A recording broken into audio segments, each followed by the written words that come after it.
Hello, and welcome to Bake to the Future.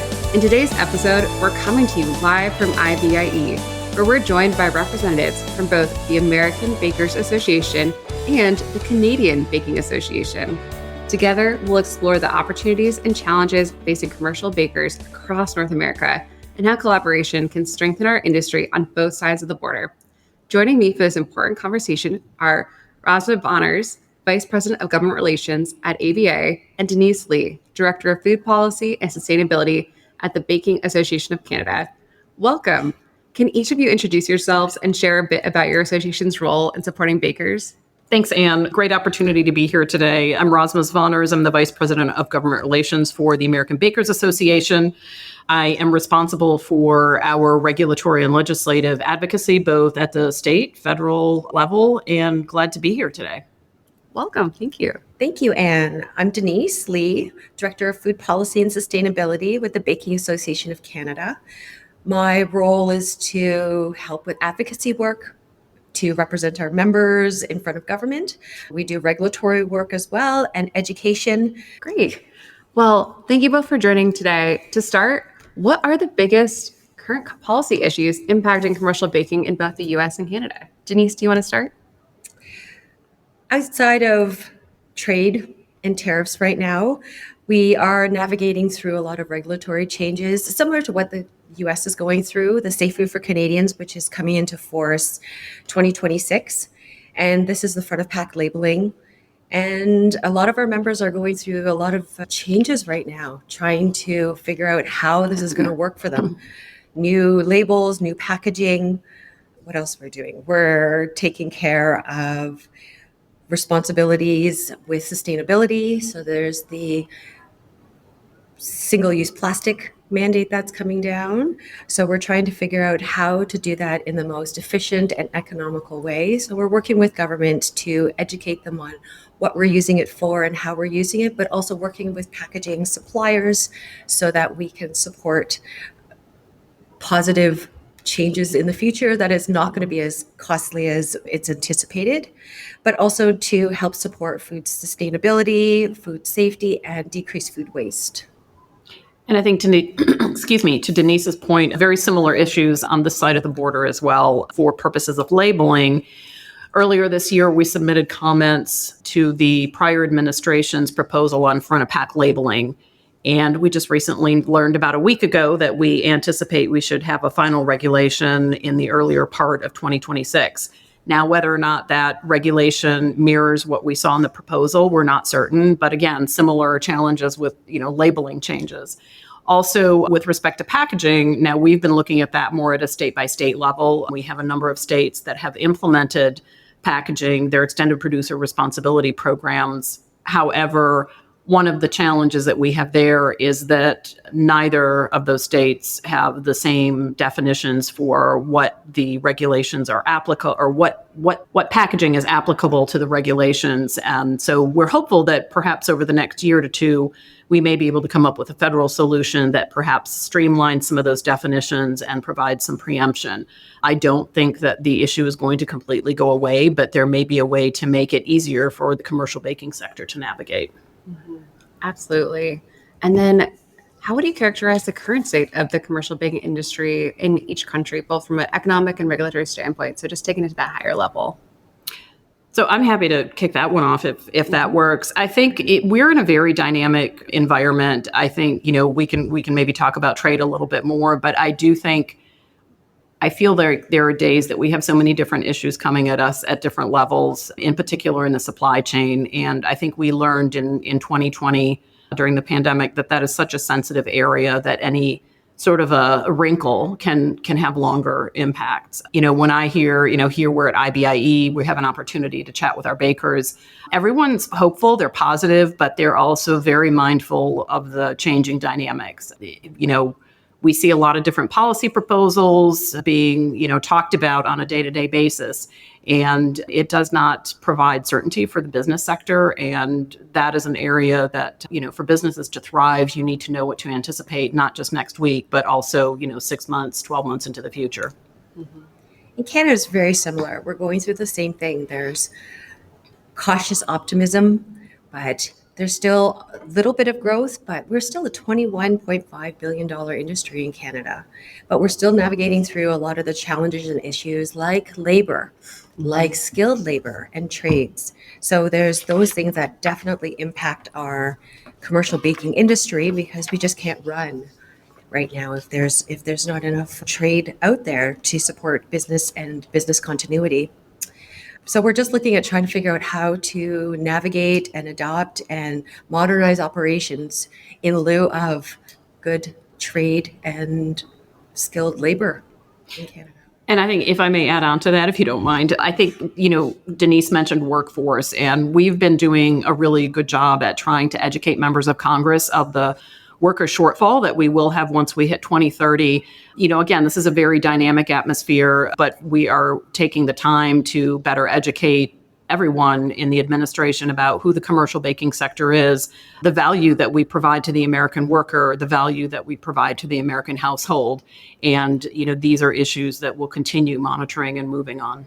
Absolutely. Talking about it being such a dynamic environment right now, what do you see as the most significant regulatory developments affecting the baking industries in each of your countries right now?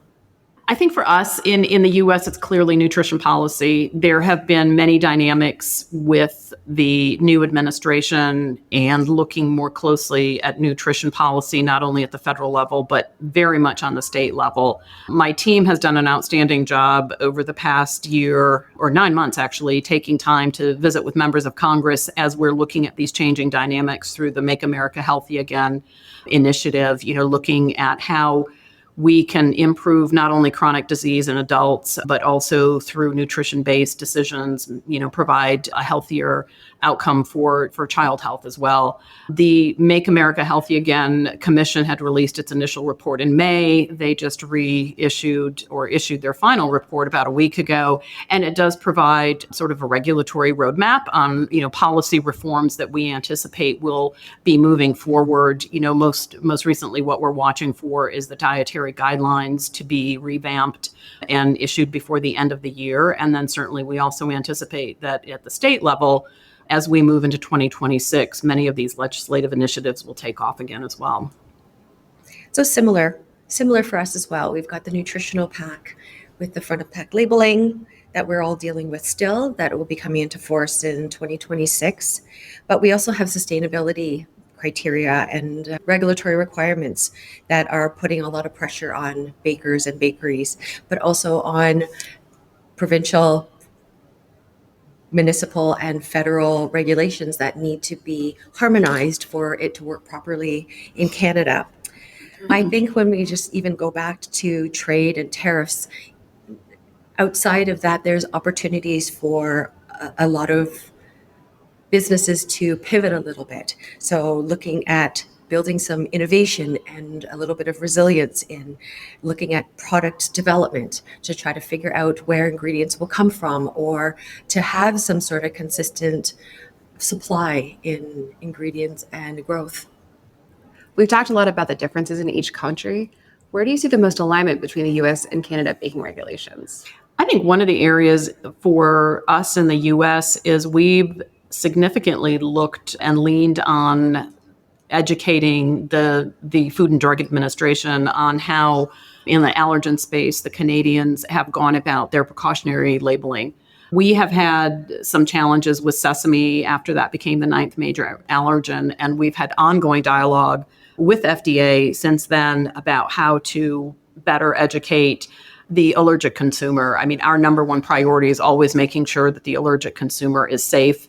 But we also feel that Canada has done a really good job at pulling together not only the academics, the baking industry, the health providers, and the regulators to talk through these challenges and come up with a very clear statement on what precautionary labeling should look like. And I think there's a much better understanding in Canada from the allergic community, if they see the statement, what it means to them. And we're hopeful that we can, that's a good model for us to continue to move forward and try to talk through some of these things. I think the other area is watching what happens on your front of pack labeling. Mm-hmm. And how we can learn from the challenges that you have along the way and see as we move towards that what our opportunities may be there, or kind of reassess and pivot and figure out, is there a better way that we could be advocating on some of these things. Canada, we do the same thing. We still look at what's happening in the US to see if there's best practices, and continued dialogue between us helps all of our members in North America. I think that we have a very strong alignment and core belief in just upholding food safety standards, ingredients, and then even with the allergens that we're looking at right now. But definitely the nutrition is an area that we are most aligned. I think that the symmetry between the cross-border regulations will just help harmonize both of our sectors. And how are you helping your members adapt to these changes in this dynamic environment in safety, labeling, environmental problems that you all just touched on? Do you want to take a lead on this one? Sure. Well, I think the biggest thing that we're trying to do is encourage our members to have open conversations with us. Tell us what their pain points are, their challenges, so that we can advocate and help them along the way. So it may not be just government support, but we can find consultants, or we can reach out to our vast membership to see who can support who. So it's collaboration within our association, but even with members or non-members, but we've got a skilled trade out there that are willing to support each other. And I think there's just the ability to bring everybody together, network, and find that support. And I think that's the biggest thing that we're going to be able to do to adopt to any of these new changes, is continue to have those conversations, just like the BAC and the IBIE right now. This is how we can come up with some joint solutions. And I think you're absolutely right, Denise, because we have similar, we are always asking for our members to share the challenges that they're having or share the information that they have for us. I know my team in particular, as we've been looking at some of the trade issues, we certainly can't advocate on behalf of just one ABA member, but having a broader appreciation for where those challenges are helps us better advocate as an entire sector, seeking solutions that will benefit everyone across the board. So I do think, it's also asking for the engagement, sharing the resources. Similar to you, we also are able to provide, if there's a very unique technical challenge that they may have, point them in the right direction of some resources that may be helpful. And as an overall sector, how can bakers and suppliers in both countries better prepare for these changing global trends, such as sustainability requirements or technology-driven compliance? I always encourage our members to start thinking early, prepare, because a lot of the things that they thought were trends are actually non-optional. There are things that are happening. Sustainability is happening. So it would be something that we would try to bring to the forefront, so that a lot of our members can be ready early and not at the 11th hour, just like front of pack labeling. And I think here also in the U.S., we're seeing a reassessment of some of the federal programs that look at, issues such as climate change or greenhouse gas emissions. And while those requirements may change from the regulatory perspective on what's anticipated for compliance, that doesn't always mean that the, customers that our bakers provide their goods for are changing their requirements. They're always looking to do their surveys to see how they can better improve their footprints as well. And our bakers are part of that consideration. So I think it's maybe, changing a bit, but I don't feel that there are significant, things that will completely go away. Exactly. I think it's also encouraging our members to embrace change. Change is coming. So it's like digital and AI. They can improve businesses. They can help businesses as well. Yeah, and I think on that point, with respect to the AI, we are embracing that as an opportunity to upscale our workers. I know there's often this concern that, AI will replace workers, and in our industry, we feel that we can make it more. It helps us become more efficient. It motivates the worker to learn new skills, and I think efficiency is always good in a business. As we're digging into this area, where do you see the greatest potential alignment between the U.S. and Canada bakers in the coming years? So I think in the near term, in particular, would be around the USMCA and the agreement between Mexico, Canada, and the U.S. for trade policy. If it were a normal time, the USMCA was put in place after NAFTA was dissolved, and part of that was every 6-year sort of window to touch base, not necessarily renegotiate everything, but just to see where things are and if any changes needed to be made.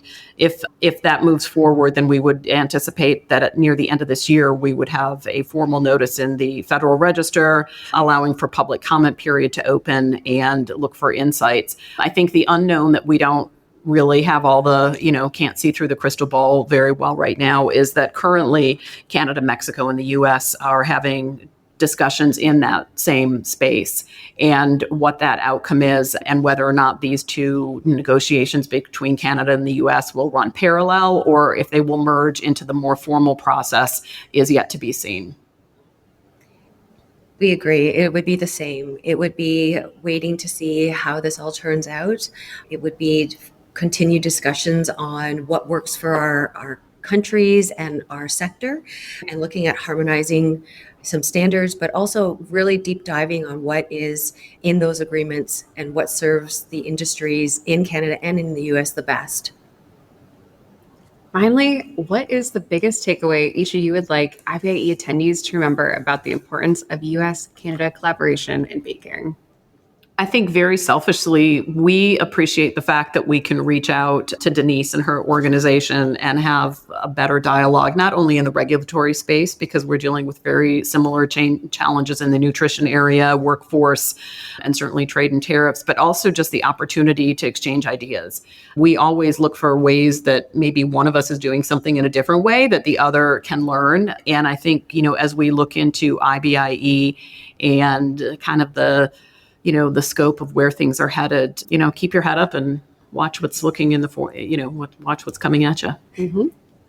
That would be the same with us. We very much are so grateful for the relationship building and the collaboration and the sharing of intel and best practices again with the ABA. We have so much to learn as well and are so happy to be able to troubleshoot and just have discussions on how it works and different thoughts, but also sharing what's happening in Canada with the US because we're so aligned on so many things. So being able to do that and leveraging our collective efforts for our members in North America.